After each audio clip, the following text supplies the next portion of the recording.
আল্লাহ তোমার ঘর কাবার গিলাফে ধরে বলতেছি আল্লাহ তুমি প্রত্যেকটা মানুষকে হেফাজত করো আল্লাহ। যারা দোয়া চেয়েছে তুমি প্রত্যেকের মানুষের মনের মাকাসাদে হাসানা তুমি কবুল আর মঞ্জুর করে নাও।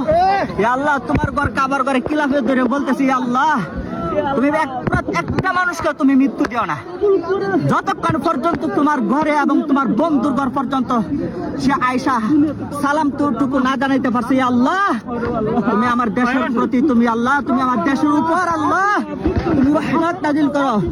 ইয়া আল্লাহ আপনি গাফফার আপনার কাবা ঘরের দরিয়া আল্লাহ গিলাফে দরিয়া বলতেছি আল্লাহ আল্লাহ আমি জানি তুমি আমার হজ কবুল করতেন আল্লাহ, তবে আমার বিশ্বাস এইখানে আল্লাহ একজন ব্যক্তি আসছে তার হজ তুমি কবুল করবে আল্লাহ। সেই হাজি সাহেবের উসিলা করি আল্লাহ তুমি আমাদের প্রত্যেককে তুমি আল্লাহ আমাদেরকে মাফ করে দাও। ইয়া আল্লাহ যাদের আব্বা আম্মা নাই তুমি তাদের আব্বা আম্মাকে তুমি আল্লাহ মাফ করে দাও। ইয়া আল্লাহ যারা অসুস্থতা আছেন আল্লাহ তাদেরকে সুস্থতা দান করেন।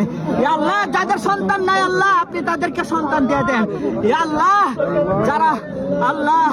যারা ঋণগ্রস্ত আছে আল্লাহ আপনি তাদেরকে ঋণ দেওয়ার মতো মুক্তি দেন। ইয়া আল্লাহ সমস্ত বিশ্ব মুসলিমকে আপনি মাফ করে দেন আল্লাহ। জীবিত যারা আছে তাদেরকে আপনি সিরাতুল মুস্তাকিমের উপর চলার মতো তৌফিক দান করেন।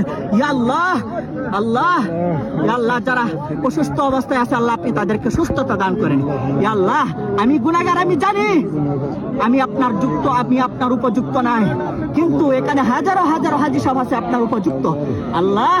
এখানে যার হাত পছন্দ করেন যার উমরা কবুল করেন আল্লাহ তোমার ঘর খাবা করে আল্লাহ গিলাফত ধরে বলতেছি আল্লাহ হয়তো আমাকে এখানে মৃত্যু দিবা নতুবা তুমি প্রত্যেকটা মুসলমানের গুনাহ খাতাকে তুমি মাফ করে দিবা।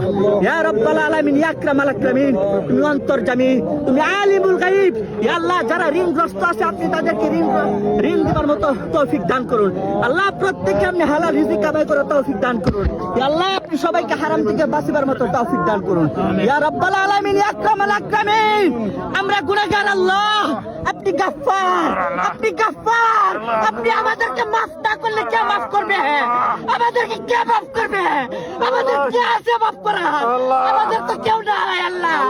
আল্লাহ আপনি আমাদেরকে ইয়াতিম অসহায় বানান না আল্লাহ। যেদিন আমাদের কেউ থাকবে না আল্লাহ সেদিন আপনি আপনার গাফফার নামের উসিলা করিয়া তামাম জিন্দেগানি গুনাহ খাতাকে মাফ করিয়া দেন ও আল্লাহ। আপনি প্রত্যেকটা মুসলমানের গুনাহ মাফ করে দেন আল্লাহ। যাদের আব্বা আম্মা নাই তাদের আব্বা আম্মার প্রত্যেকটা কবরকে জান্নাতবাসী করুন ও আল্লাহ। যারা ঋণগ্রস্ত আছে তাদের ঋণ মুক্তি দেন ও আল্লাহ। আপনি আমাদের গুনার দিকে তাকান না, আপনি গাফফার নামের উপর তাকান আল্লাহ। আপনি তো রহমান আল্লাহ, আপনি তো রহিম আল্লাহ, আপনি তো কারিম, আপনি তো সত্তার।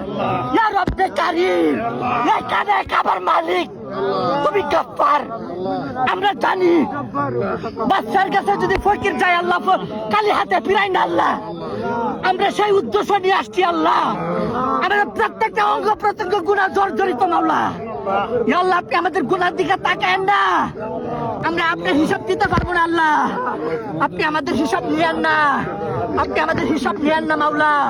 আপনি প্রত্যেকটা মানুষের তোমার ঘরে ধরে তুমি আমাদেরকে মাফ করে দেন, আপনি আমাদেরকে মাফ করে দেন আল্লাহ। যারা যে নিয়ত আছে আল্লাহ গিলাম ধরে বলতেছি আল্লাহ আল্লাহ আমরা কই যাইমু তুমি মাফ না করলে আল্লাহ। তুমি মাফ না করলে কই যাইমু? আমাদের তার কোনো যাইবার জায়গা নেই আল্লাহ, আমাদের তো কোনো জায়গার জায়গা নেই আল্লাহ। সবাইকে মাফ করো আমিন ইয়া রাব্বাল আলামিন।